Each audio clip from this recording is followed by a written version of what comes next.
साथियों, युद्ध किसी भी देश के लिए जरूरी नहीं एक मजबूरी होता है और भारत के लिए युद्ध आतंकवाद के खिलाफ एक मजबूरी है, क्योंकि युद्ध अपने पीछे बहुत से परिवारों के लिए जीवन भर का एक दर्द, एक पीड़ा छोड़ के चला जाता है। ग्रामीण भूमि देखने वाले सभी दर्शक साथियों को नमस्कार, मैं आपका भाई वीरेंद्र पाई। साथियों, आज बात करेंगे युद्ध विराम को लेकर के, सीज फायर को लेकर के।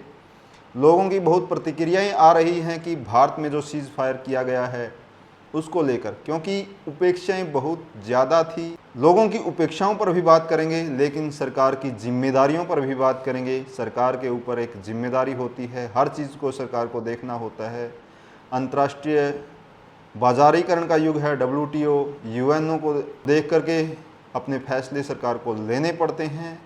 दूसरे देशों के साथ संबंधों को लेकर फैसले करने पड़ते हैं, लेकिन देश की जनता की उपेक्षाएं इस संघर्ष से बहुत ज़्यादा थी, क्योंकि आतंकवाद की पीड़ा से जूझ रहा भारत लंबे समय से इंतजार में था कि जो आतंकी हमले बार बार भारत पर किए जा रहे हैं उनका एक स्थायी समाधान होना चाहिए। क्योंकि पाकिस्तान आतंकवाद की जननी, आतंकवाद की पाठशाला बन चुका है कि पाकिस्तान के अंदर जितने भी आतंकवाद के केंद्र हैं उनको जड़ मूल से नष्ट किया जाना चाहिए। ये बड़ी उपेक्षा थी। भारतीय सेना ने बहुत अच्छा प्रयास किया, सराहना करते हैं भारतीय सेना की, लेकिन हम देखते हैं कि भारतीय सेना, भारतीय व्यवस्था के सामने पाकिस्तान एक छोटा सा देश जो अगर खुली छूट दी जाए तो एक दिन भी नहीं डट पाएगा। उसके बावजूद हमें सीज फायर करना पड़ा। साथियों, आतंकवाद के साथ साथ बहुत उपेक्षाएं इस संघर्ष से भारत के लोगों ने देख ली थी।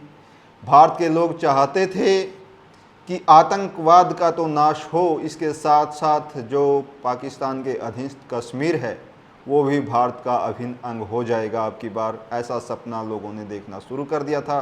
उसके साथ साथ बलूचिस्तान के अंदर जो एक संघर्ष चला हुआ था, आज़ाद बलूचिस्तान की मांग चल रही है।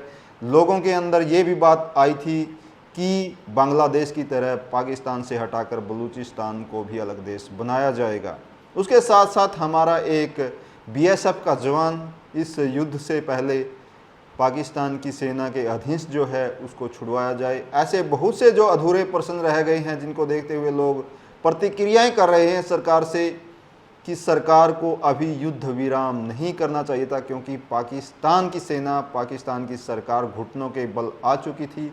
तो ऐन मौके पर युद्ध विराम की घोषणा क्यों की गई, सीज फायर क्यों किया गया, एक बड़ा प्रश्न होता है। लेकिन साथियों, सरकार कोई भी निर्णय सदा भविष्य को देखकर, राजनीति, कूटनीति को देखकर करती है। हम एक आम नागरिक हैं, हमें एक सच्चे भारतीय नागरिक की तरह एक प्रतिक्रिया जरूर करनी चाहिए। लेकिन हमारा देश विश्व का सबसे बड़ा जनसंख्या का देश बन चुका है। सामान्य स्थिति में हमारी बहुत सी समस्याएं रहती हैं, क्षेत्रवाद को लेकर, भाषा को लेकर, जाति को लेकर, धर्म को लेकर, और उससे भी ज़्यादा हम बंटे रहते हैं राजनीति के गलियारे में। या तो हम सत्ता के बिल्कुल पक्ष में होते हैं, आंख मूंद करके सत्ता का समर्थन करते हैं, या सत्ता के विपक्ष में होते हैं, आंख मूंद कर सत्ता का विरोध करते हैं। ये एक सबसे बड़ी हमारे देश में समस्या है।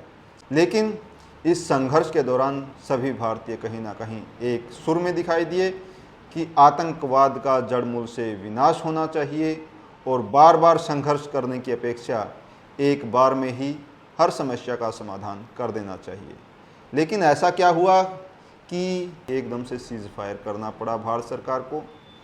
कहा जा रहा है कि पाकिस्तान की ओर से अनुरोध किया गया कि सीज फायर किया जाए, लेकिन सोशल मीडिया में दिखाया जा रहा है कि अमेरिका के राष्ट्रपति ट्रंप के द्वारा कहीं ना कहीं मध्यस्थता की गई। उन्होंने कहा कि मैं रात भर दोनों देशों के प्रमुखों से बात की और उनको इसके लिए रजामंद किया।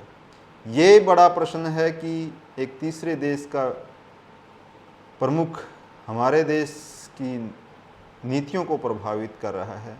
एक अधूरा ये सीज फायर कहीं ना कहीं प्रश्न तो पैदा करता है, लेकिन कुछ ना कुछ सरकार की कूटनीतियाँ रहती हैं भविष्य को लेकर कि भारत जो है इतना बड़ा देश है, दुनिया में जनसंख्या में सबसे बड़ा देश बन चुका है, लेकिन WTO और यूएनओ के अंदर अपनी स्थिति को और ज़्यादा मजबूत करने के लिए दूसरे देशों के साथ संबंध और ज़्यादा मजबूत बनाने ज़रूरी हैं।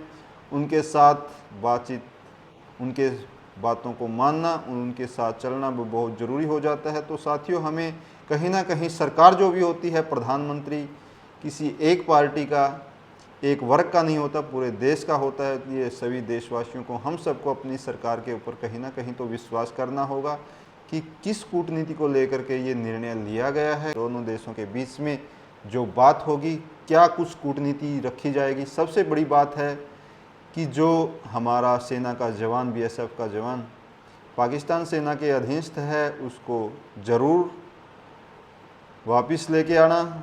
और इसके साथ साथ जो अधूरे प्रश्न हैं, उन अधूरे प्रश्नों में आतंकवाद सबसे बड़ा प्रश्न है कि हम आज भी देखते हैं कि पाकिस्तान की ओर से सीज़ फायर का उल्लंघन किया जा रहा है और वहाँ आतंकवादी सरेआम, हम सोशल मीडिया पे देखते हैं कि सरेआम घूम रहे हैं, ललकार रहे हैं। क्यों नहीं सरकार लगाम लगा पा रही है पाकिस्तान की? क्या भारत सरकार दबाव बना पाएगी? बहुत से प्रश्नों को देखना है।